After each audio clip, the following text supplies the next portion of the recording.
Hello, and welcome back to Baby Elias's stories. We now return to Sleep No More, an Eve Duncan novel by Iris Johansen. Chapter 1. Sea Haven Behavioral Health Center, Santa Barbara, California, 1:40 a.m. The kill should be ridiculously easy. Not really worthy of his talents, Drogan thought as he moved silently down the hall. It was all a question of timing. The nurse, who was usually on duty at the desk of this private wing, had left on her break 3 minutes ago and would not return for another 17 minutes. Another nurse from the ward on the 3rd floor, who was scheduled to cover her absence, was due to make a routine check in about 10 minutes.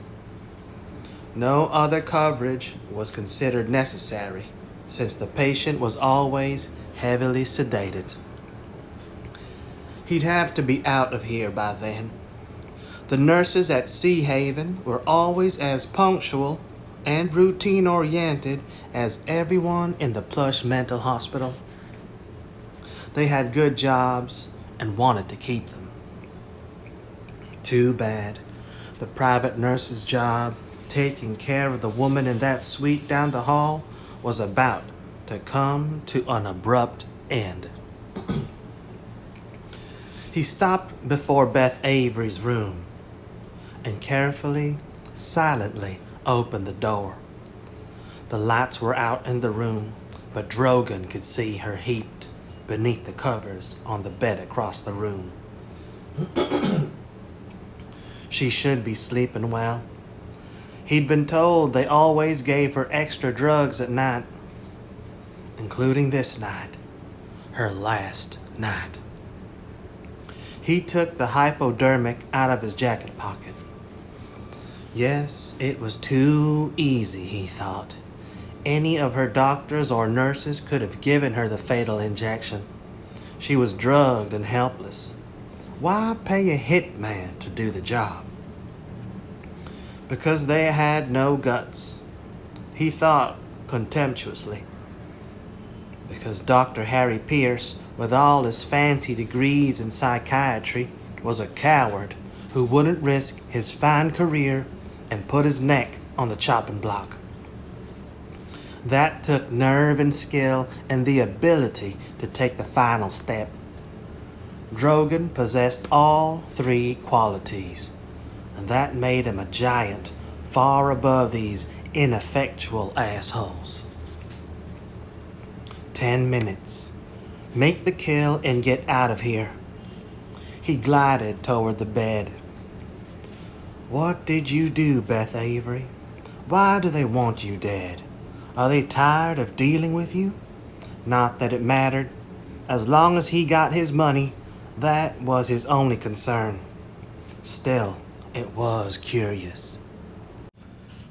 He had reached the bed. He put out his hand to shift the blanket so that he could make the injection. Then he would wait until he was sure that the stuff had worked. A less professional man would just take off, but he was proud of his work ethic. It would take several seconds, but he'd be able to tell when she died. He knew death. It was an old friend. He flipped back the cover. Shit. No Beth Avery.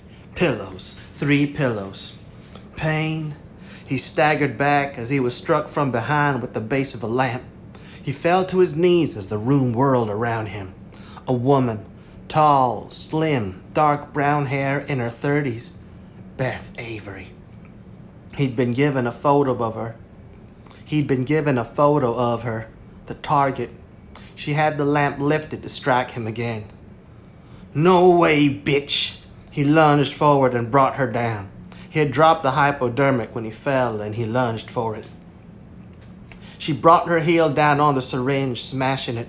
Then she pushed him away and rolled away from him.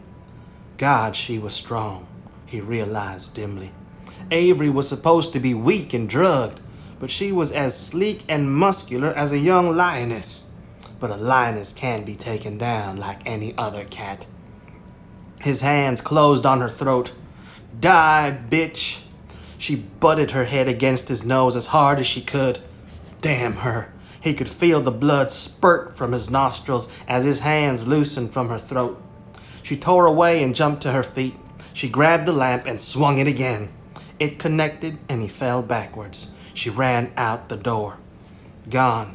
She was gone. Rage and humiliation tore through him as he struggled to his feet. No, you don't.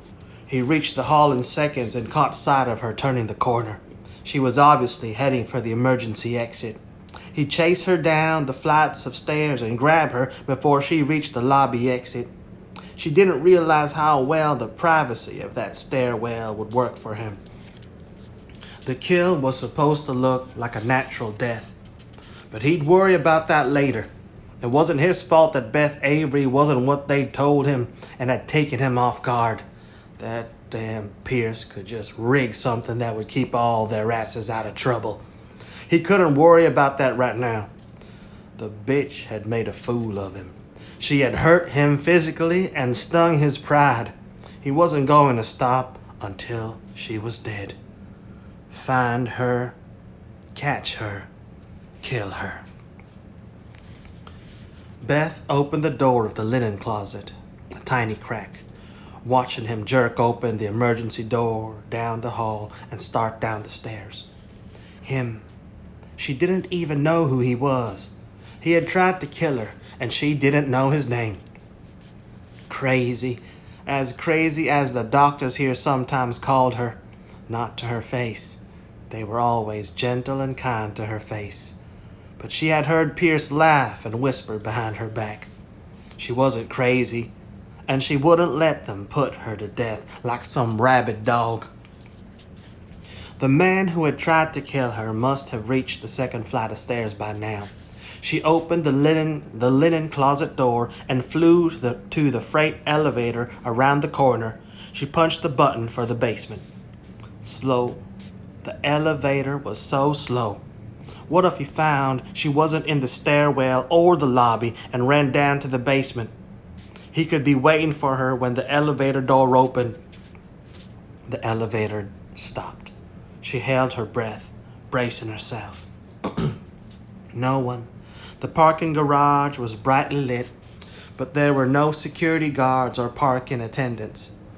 Billy had told her that the area closed down at 10 at night, and she should be safe. Still, relief flooded her as she punched the elevator button to send it to the top floor before she left the elevator. She hadn't been sure about anything. She ran down the concrete walk toward the door that led upstairs to the parking lot. Unlocked, as Billy had told her it would be. One flight upstairs, then another unlocked door that opened to the rear grounds of the hospital. The hospital was built on the edge of a cliff above the sea, and she could hear the sound of the surf on the rocks below. Freedom was beckoning. Why not try to just keep on running? No, Billy had told her that they would catch her if she took this way out. Red herring, he had said. Be clever. Trust me. But she was so afraid. Her hand instinctively reached up to clasp the gold key on her necklace. Help me. But the key was only a symbol, and Billy was the only one who could help her now. Do exactly what he said. She turned away from the cliff and back toward the corridor leading to the elevators. She deliberately left the door cracked open so that they would think she'd already left the hospital. Then she ran back toward the elevators. Red herring. Go back upstairs to the third floor where Billy would meet her. Billy would help her. Trust him. Run. Billy had worked his magic. He had not asked questions, had not even let her speak. He had just grabbed her hand and pulled her from the corridor into the room. He had told her exactly what they would have to do to get her away, and they had done it. She had been too frantic to even be afraid. A few minutes after she entered the room, she was outside the gates of the hospital. Then she was running across the manicured green lawns toward the woods. Her heart was beating hard as she reached the shelter of the trees. No one was behind her. No one had seen her. Free. Am I free? Will I ever be free? What the hell is free? But she had to do everything Billy had told her to do. Make the call. She reached into her jacket pocket and drew out the prepaid phone Billy had given her and dialed the number he had given her. I'm in the woods, Billy. I'm making my way toward that motel you told me about, where the Greyhound bus stops. I don't think I was followed. She drew a long breath. You didn't let me tell you, Billy. You were right. There was a man. He was going to kill me. I told you that I thought it would be tonight after I overheard that last phone call. You should have believed me. It was hard. It didn't make sense. But I did what you said about the pillows and everything. But instead of running to me right away, you had to stick around and see for yourself. Thank God you were at least ready for him. He muttered a curse beneath his breath. I could have gotten you out of there a lot easier if you'd trusted me before this. It didn't make sense, she repeated shakily. Why, Billy? I never hurt anyone. Why would they want to kill me? And why now? I've been here at the hospital for years. What did I do that made them want to get rid of me now? I don't know, Beth.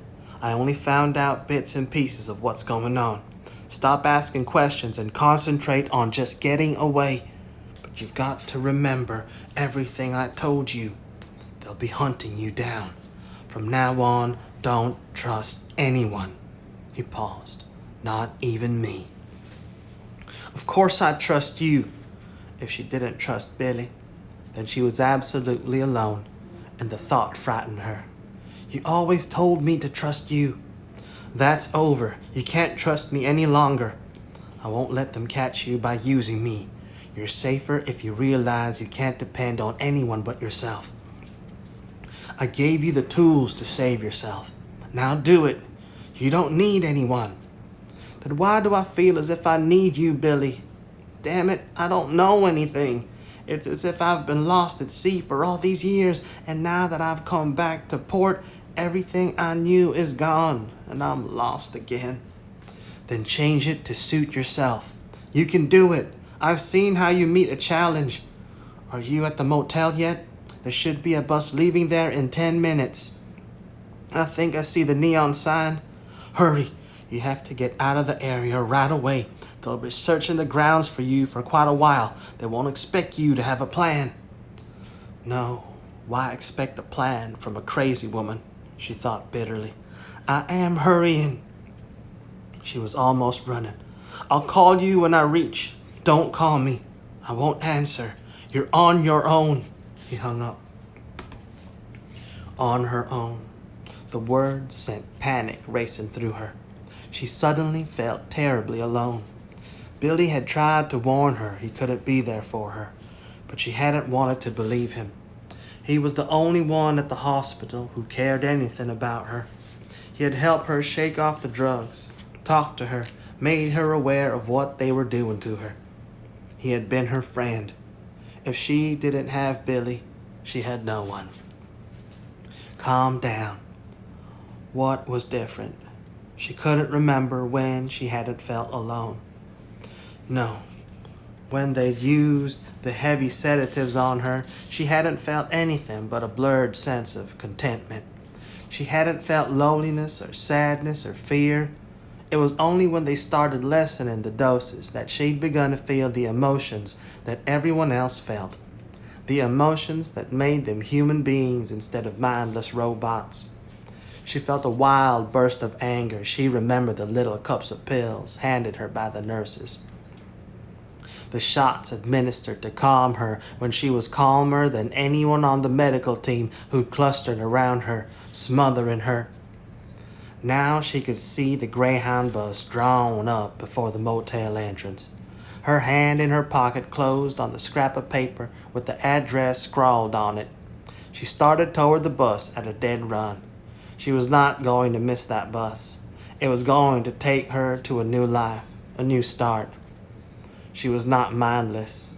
She was not crazy. And she would not let those bastards rob her of either her mind or her life.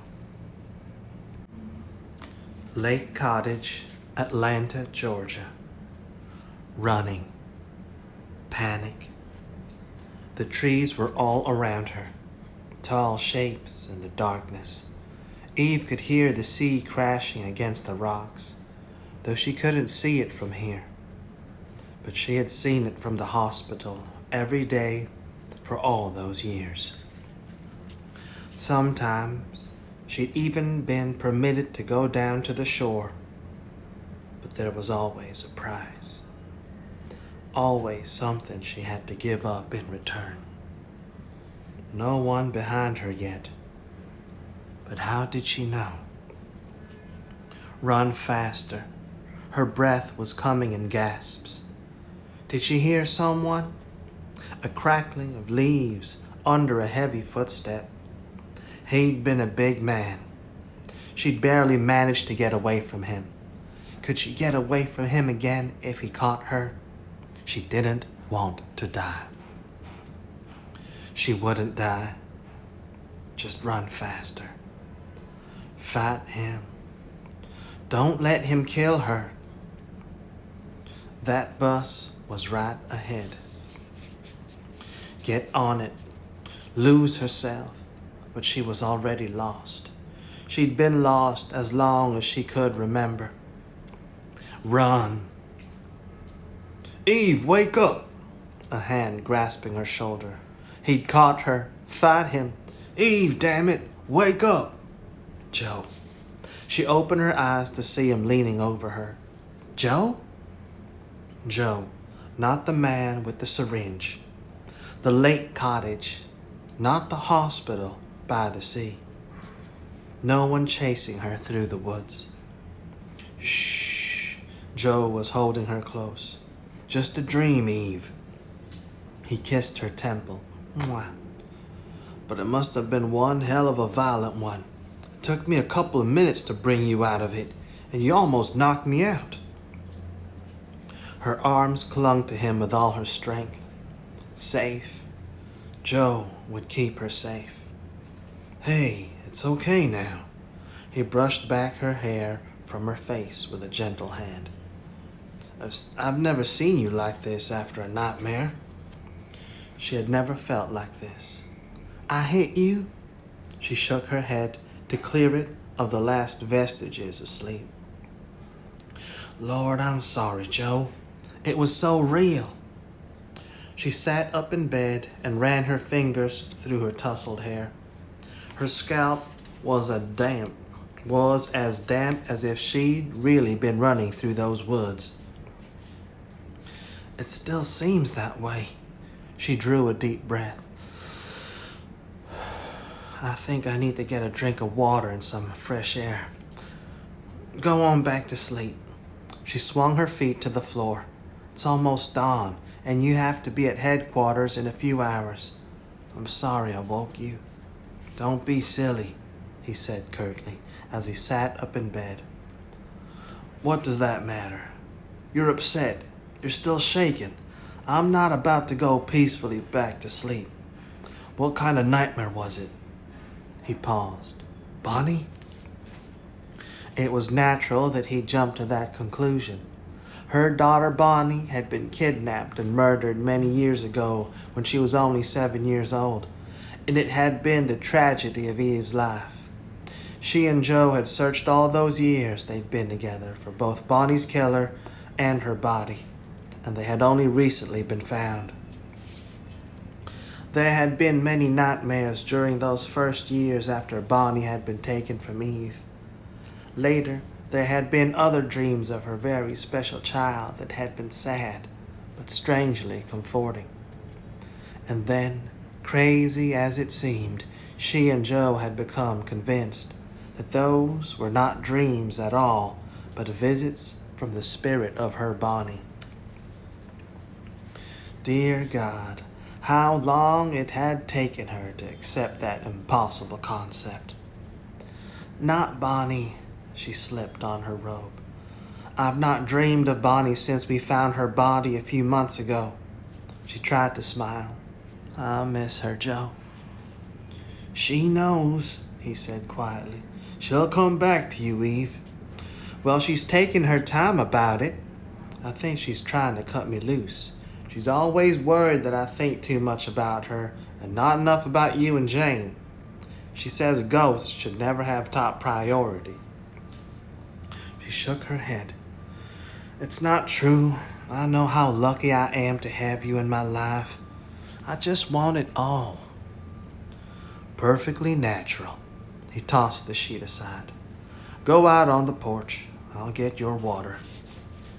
Joe, I don't need you to wait on me, she said in exasperation. You're treating me like a kid. It was only a nightmare. Shoo. He gently swatted her behind as he passed her on the way to the bathroom. Get moving, and don't stop at your work table on the way to the porch and do a few more touches to that reconstruction. He wasn't going to pay any attention to her. No one could be more stubborn than Joe, particularly when it came to guarding and caring for her. She left the bedroom and headed down the hall toward the porch. She slowed as she glanced at the forensic reconstruction on the dais on her work table. It was the skull of a little unknown girl Eve had named Janelle when she had begun to work on it 2 days ago.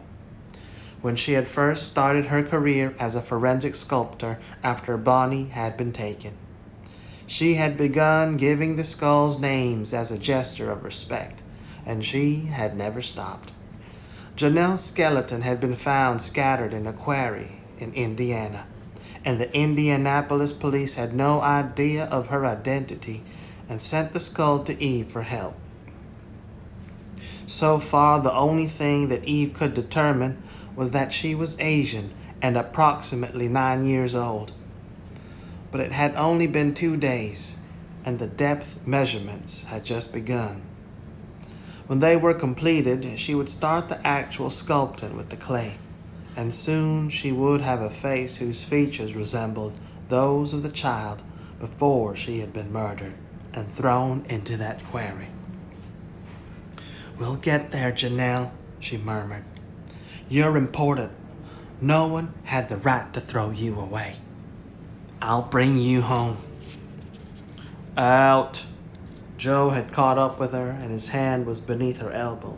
Another minute and you'll be over there working. He opened the front door. You'll probably do it anyway, but I'm going to make sure you're okay first. I'm okay, for heaven's sake. It was only a nightmare. I'd probably be better off working and forgetting about it. She took the glass of water he handed her and went out on the porch. The air was clean and cool, and the waning moon cast silver paths on the lake. She immediately felt the sense of serenity that she always did when she looked out at the familiar woods bordering the lake. Run through the woods, the sound of sea on the rocks.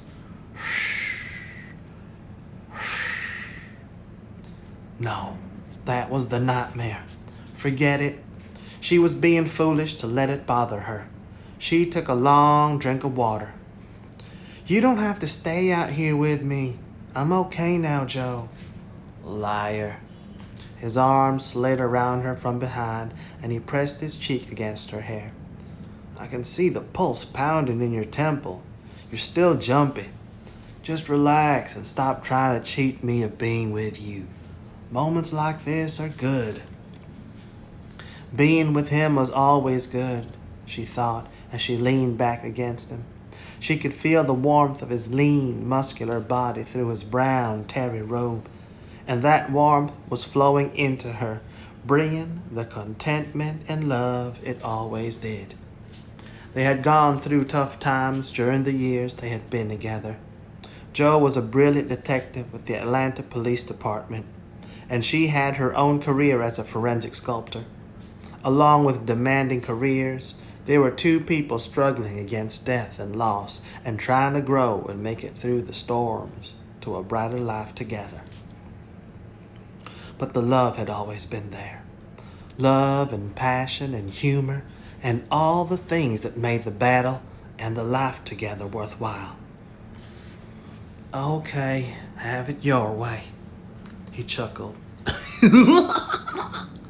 And your way, she nodded. My way. She turned and went into his arms. She loved the feel of him. He was strong and warm and good. When they were like this, she felt as if he was flowing into her and filling every emptiness in her heart and soul. All was right with her world. Alone, always alone. So hard to hide when there's no one to care if you live or die. Why couldn't she shake off the memory of that damn dream? She thought impatiently. That terrible loneliness had nothing to do with her or her life. You're tensing again. He pushed her back away from him, and his hands cupped her face. I think it's time you talked it out. He was studying her expression. Yes, definitely tense. This isn't like you. You're sure it wasn't Bonnie? She shook her head. I wouldn't lie to you, Jo. Or Jane. You're not worried about Jane? She grimaced. I'm always worried about Jane. Jane McGuire, an artist, was their adopted daughter and had been working in Scotland for months. It was sometimes difficult to remember that Jane was an adult and no longer the street kid they'd taken into their home all those years ago. But that goes with the territory when you love someone. I know Jane can take care of herself, she smiled. Are you going to go down the list of family and friends? Stop analyzing, Jo. There wasn't some mysterious trigger that caused that dream. It was just one of those nutty chase and pursuit nightmares. Someone was chasing you? Yes, she frowned. No. Well, that's clear. I told you it was nutty. I'm not sure it was me that was running, she shrugged. But it must have been me because I was so afraid. Why? Jo, drop it. No, I don't like you to be afraid even of things that go bump in the night. I don't like you to be afraid even of things that go bump in the night. It's not like you. In fact, it's damn weird. Talk it out. We'll get rid of it. That was just like Jo, she thought. Face it, solve it, then send it on its way. It was how he'd become a great police detective. It was how he lived his life. Except he never sent her on her way, thank God. He kept her close to his heart, and she was grateful every day of her life that she spent with him. Okay, I'll talk it out, but there's nothing that really makes any sense. I was running through the woods, and he nodded at the trees along the lake shore. Those woods? She shook her head. And no lake. There was an ocean. What ocean? I don't know. Stop interrogating me. I was being chased, and I was trying to catch a bus. It was bizarre. What was bizarre? Stuff I was thinking. Most of it didn't make any sense, except for the fear.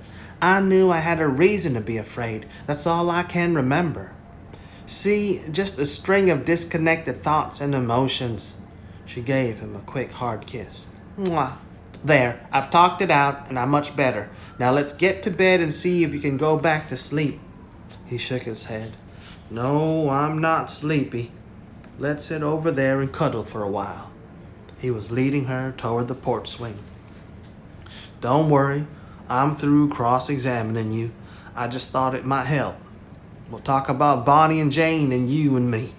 He pulled her down beside him and drew her into the curve of his arm, with her head in the hollow of his shoulder. Or maybe not talk at all.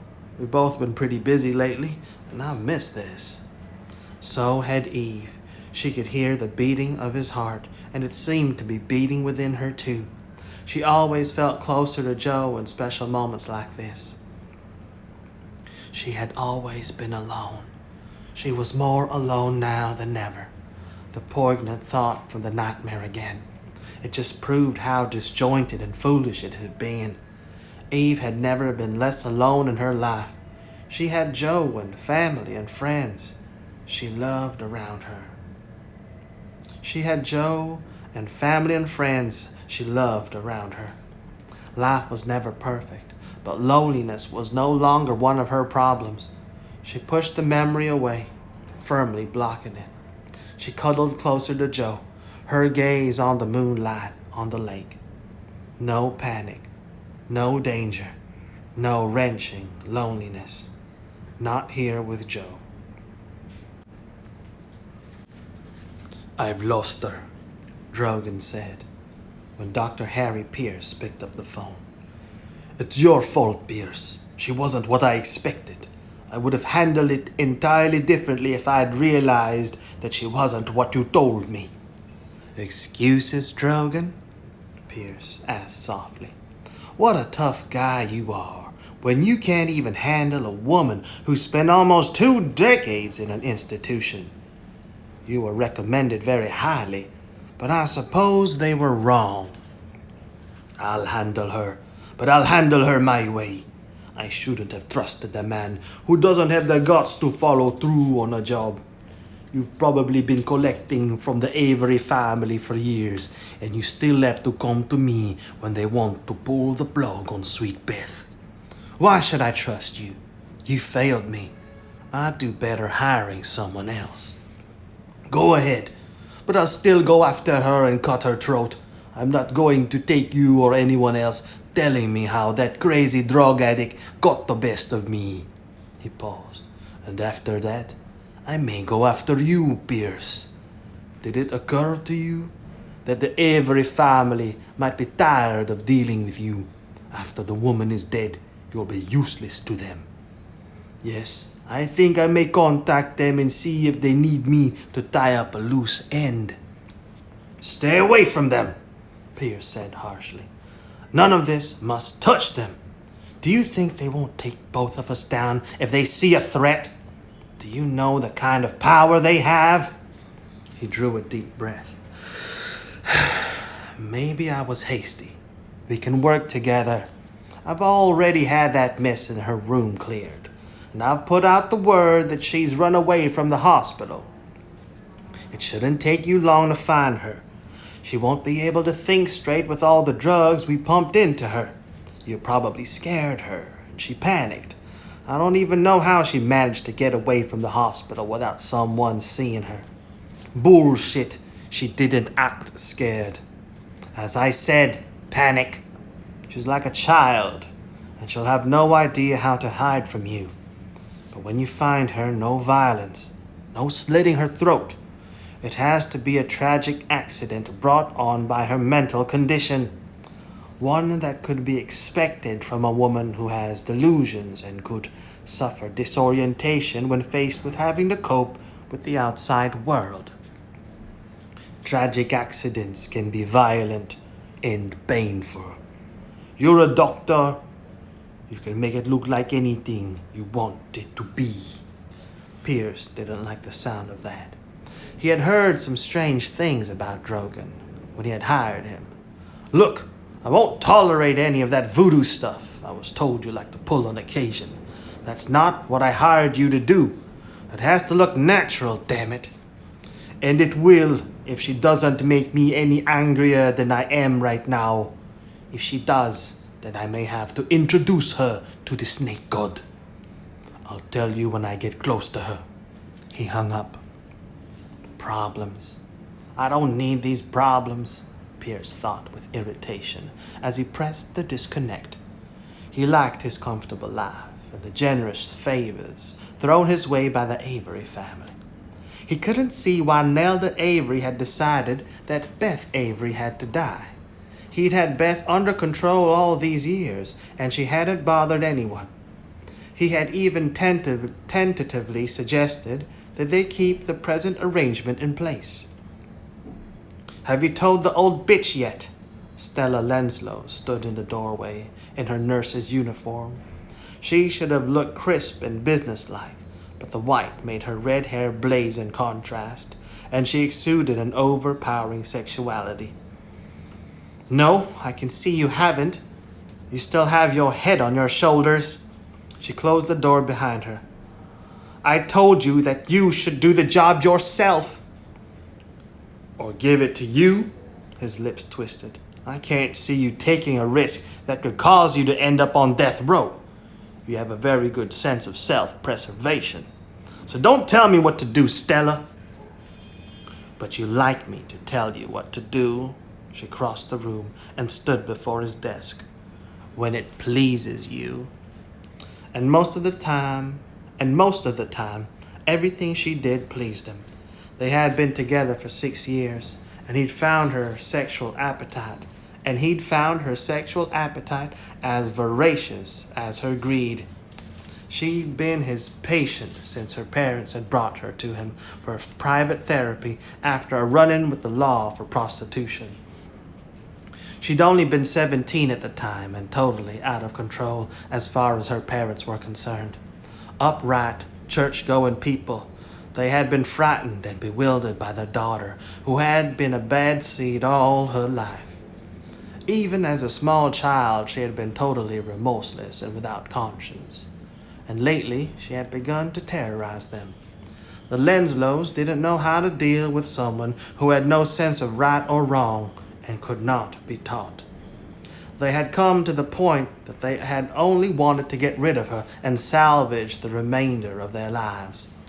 They had eagerly accepted Pierce's suggestions as to how to do it and were probably lucky they'd washed their hands of her. Pierce had diagnosed her as an incurable sociopath during the first month of therapy, but he had no problem with that when she provided him with such intense and extreme entertainment. "Well, you're not pleasing me at the moment. I told you to give Beth enough pills to put her out. You didn't do it." "I gave her plenty." She dropped down onto the chair beside his desk. "Don't blame me, Harry. Just tell me when you're going to get her back. I don't like the idea of her running around out there. It could cause trouble if anyone connects me with her. They'll find out I'm not a real nurse. I'm still on probation, and they could send me to prison. I like it just fine here." Because he took such good care of her, he thought dryly. He bought her whatever she wanted. He'd even given her the perfect job for her temperament. She dealt out medicines and gave the shots. She liked the feeling of power over the patients. She liked the feeling of power, period. "I'll get her back. But you'd better keep a low profile for a little while. I'm trying to keep the media from finding out that we've lost her. But I had to tell the staff when we were searching for her. Someone may talk," he smiled. "And you never bothered to make any friends among the other employees? You'll probably be a target." "Low profile?" She shook her head. "Not me.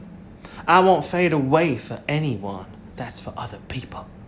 That's for that mousy, plain excuse for a woman who you're trying to run to the ground." She wrinkled her nose. "I never did like her." "You never liked anyone. You don't know what it means." He raised his brows. "But that usually means you did something that wasn't quite ethical." "What did you do, Stella?" She shrugged. "I cut down her drugs a little, in hopes that it would cause her to go into withdrawal and experience severe pain." "You are a complete bitch, my darling." "She's nothing. She was like a dummy. She annoyed me. I wanted to see her hurt," she added quickly. "But she had a full dose last night, just as you told me." "That had better be true. I got tired of everyone tiptoeing around and treating her like a princess. She was only a zombie." She met his gaze. "You should know that's all she was. You're the one who made her like that." But she had never confronted him with that fact. She was proving unpredictable and therefore dangerous. You might have to do something about Stella. Stay away from the media. Don't answer any questions. He reached for the phone. And get out of here, what I call Nelda Avery. I want to stay. I know. You'd enjoy seeing me uncomfortable. I won't let you have that pleasure. He stared her in the eye. Go upstairs to my apartment. Take off your clothes. Lie down naked on the bed and wait for me. After I get through talking to the grand dame, I'm going to need a release. I'm going to screw you until you won't be able to crawl out of that bed. I'm going to make you scream, Stella. She moistened her lips. Is that a threat? I can always go you one better. Why not do it on the desk while you're talking to her? I could strip down now if you weren't afraid someone would walk in on us. She would do it, and he was tempted. Get out of here.